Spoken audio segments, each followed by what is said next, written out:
I use music as my vehicle for healing because it's been a lifeline to me in so many different ways. When I was 12 years old, I was diagnosed with type 1 diabetes, and 2 years later was when I, looking back, was probably in my first bout of depression. I had a solo in my school choir, and my mom probably saw me happy for the first time in a long time. And she said, after the concert, she said, "Alicia, I think it's time for voice lessons." And I said, "I'm not doing anything you say." Somehow my mom won that battle, and I've been singing ever since. So when it came time to choose a primary instrument in college, I chose voice, and my voice teacher, Adriana, is beautiful and brilliant, and everything I still hope to be when I grow up. College was hard though, and I was deep in the throes of anorexia, which can be glamorized in our society, but is actually devastating and debilitating. My first lesson, my senior year, Adriana said to me, "Alicia, I can't teach you anymore. I refuse to sit at this piano and watch you literally disappear before my eyes. I will not do it." And I said, "How dare you?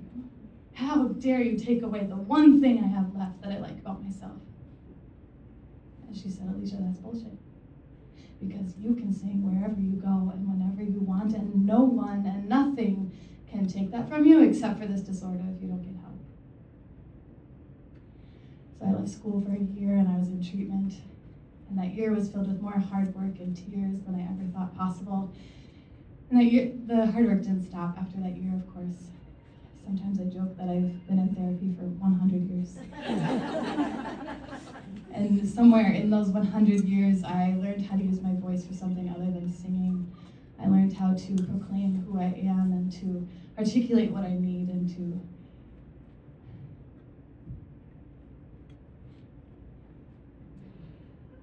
last year, I auditioned for an opportunity to sing with the best singer and songwriter of our day, Miss Brandi Carlile.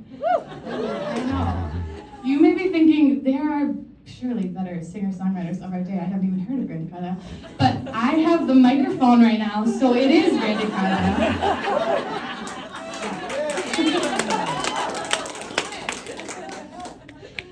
I auditioned with her song, "Carry Me With You," which is from a Disney film about two brothers that are trying to reconnect with their late father. I was notified that I was chosen to sing with Brandi and her band the day that my dad was hospitalized. And a week later, he died, surrounded by his family. Honestly, Jeff, you're the worst for telling that story.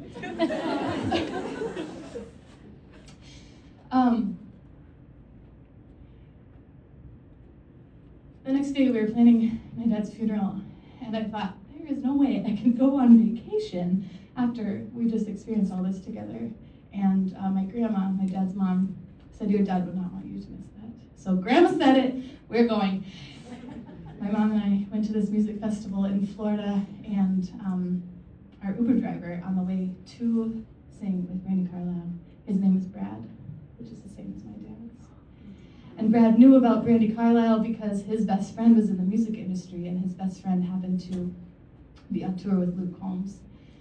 My dad's best friend, who just spoke at his funeral a few days prior, was also on tour with Luke Combs. Just a not so subtle reminder from my dad that he was with me. So without this evidence, I would still not believe that that performance ever happened. It is by far the wildest thing that has and probably ever will happen to me, and I remind myself of this often. Alicia, remember when you sang with your hero 9 days after your dad died? Surely you can tell your story for like a couple people at work.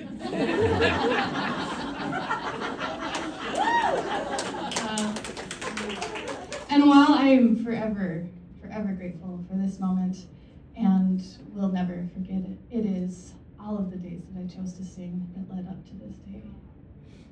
Because my voice carried me when I had nothing left and when I lost my dad.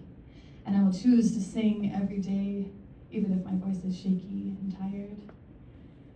And even when it is not Brandi Carlile worthy. But I will sing because I too refuse to sit at the proverbial piano and let anyone or anything take my voice away. Woo!